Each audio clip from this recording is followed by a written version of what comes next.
Hi guys, I thought I'd give you a little tour of Westfield Railway. I built this railway in 2023.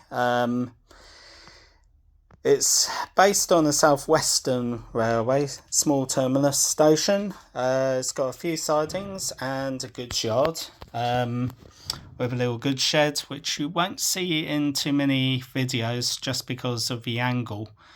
But yeah, so it's good fun model railway to operate. I mean, it's based on a 2013 track plan by Hornby magazine.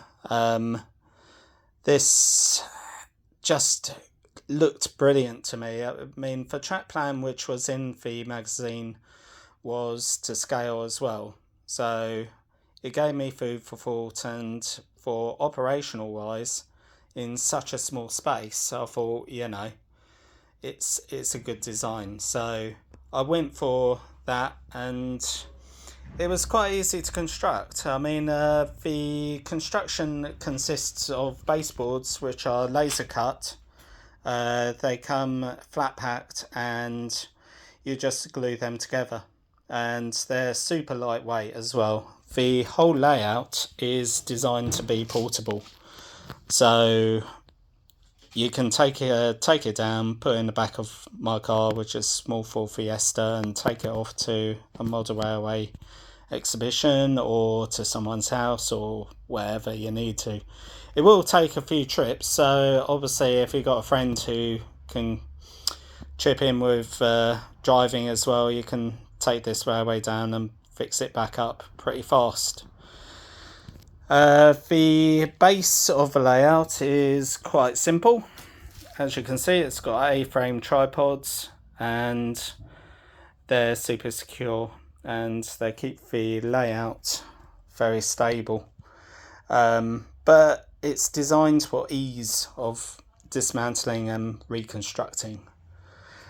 It operates on a Gauge Master Prodigy DCC. Not for Pepsi Max, although Pepsi Max does help fuel something.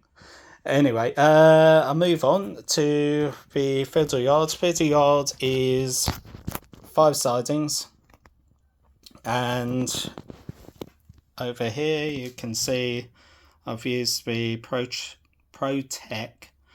rail joiners.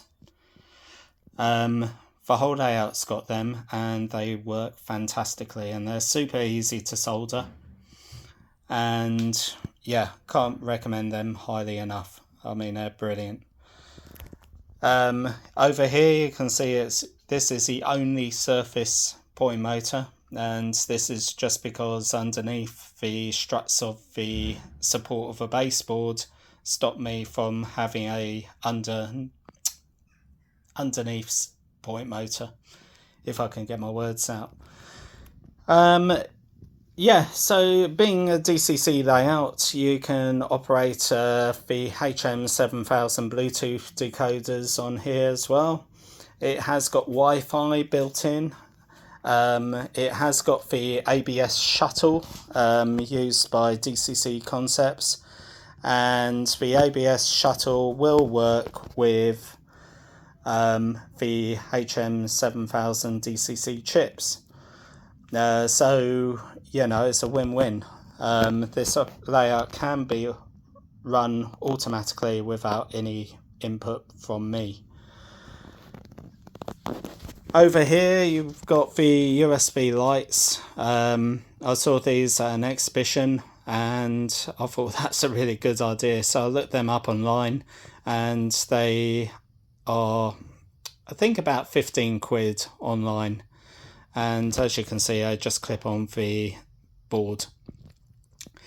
As I said, they're USB, so you do need a USB plug to go in underneath the layout. But that's not a problem, and you can pick that up generally from places like Robert Dyer's. I went for the autumn setting, just to be a little bit different, to be honest. I mean, there's so many layouts out there which are sort of like summer, spring, occasionally winter as well.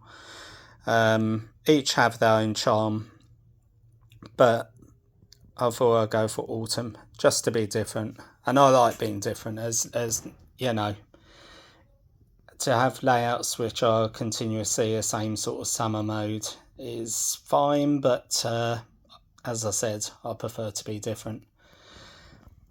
Over here you can see I've added leaf fall underneath the trees. They are Woodland Scenic trees. Almost all of the scenics are Woodland Scenics. So the grass, the turf, the gravel, gravel or ballast, all Woodland Scenics. Also the telegraph poles are Woodland Scenics as well.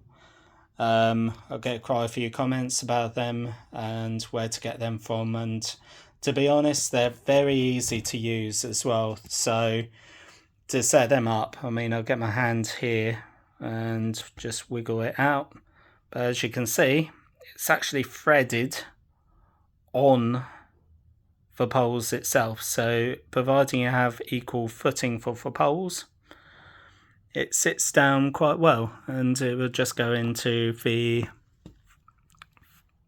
board here, and yeah. So yeah, it's fairly easy to set up. They come in packs of 4, and they're not cheap, but they add a little bit more realism. And I see so many model railways which have got the telegraph poles without wires, and it just doesn't look right, in my opinion. Speaking of what doesn't look right, I know for tunnel mouth isn't ideal, but it serves a purpose. I have used this special sort of paper which wrinkles up, and it looks alright. I mean, it's a little out of place from the rest of the layout, but when you look at setting like this and a setting like that, is definitely sort of like a scenic sort of D grade, but it's not bad or anything. The track is all Pico ball head track. It's really easy to set up and use. You don't need any extra wiring like the electro frogs on the original Code 75.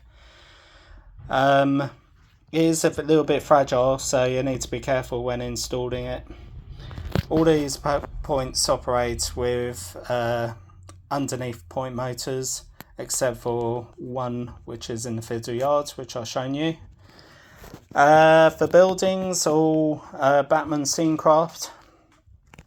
So that's about it, really. I mean, I think I've mentioned that I've got a Great Western signal there, but it's a South Western Railway, so yeah, can just about get away with that. Anyway, hope you liked the tour. Any questions, feel free to ask away.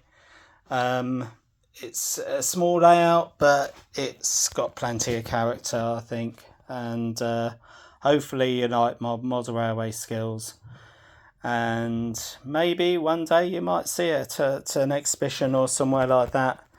You never know.